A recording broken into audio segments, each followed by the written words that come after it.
द्वारका नगरी कब और कैसे डूबी। महाभारत का युद्ध समाप्त हो चुका था। कौरवों का नाश हो गया और पांडवों को राज प्राप्त हुआ। परंतु युद्ध के बाद धीरे धीरे यदुवंश का अंत होना निश्चित था। स्वयं श्री कृष्ण भी जानते थे कि अब उनका पृथ्वी पर कार्य पूर्ण हो चुका है।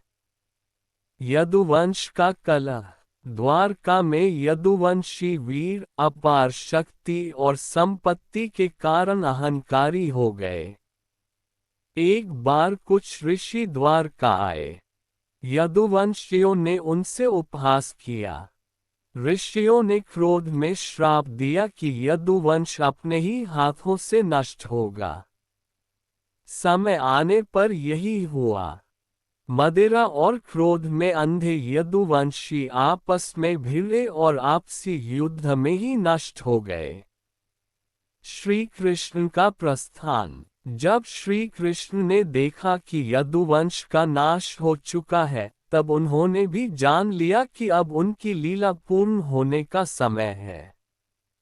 वे वन में चले गए और वहां जरा नामक शिकारी के बाण से घायल होकर उन्होंने अपना देह त्याग दिया।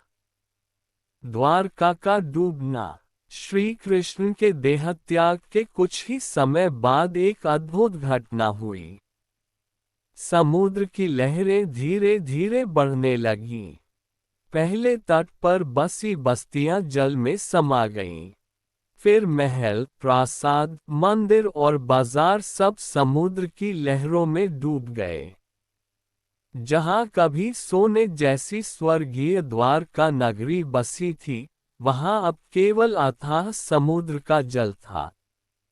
पांडवों की यात्रा। श्री कृष्ण के निधन के बाद पांडव जब द्वारका आए तो उन्होंने देखा कि वहां केवल समुद्र है। पूरी नगरी जलमग्न हो चुकी थी।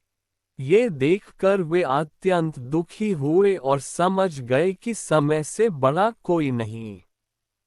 शिक्षा। द्वारका के डूबने की घटना हमें ये संदेश देती है कि चाहे नगरी कितनी ही सुंदर और समृद्ध क्यों न हो, यदि उसमें अहंकार और कलह प्रवेश कर जाए, तो उसका अंत निश्चित है। संसार में केवल धर्म और विनम्रता ही स्थायी है, बाकी सब समय के प्रवाह में डूब जाता है।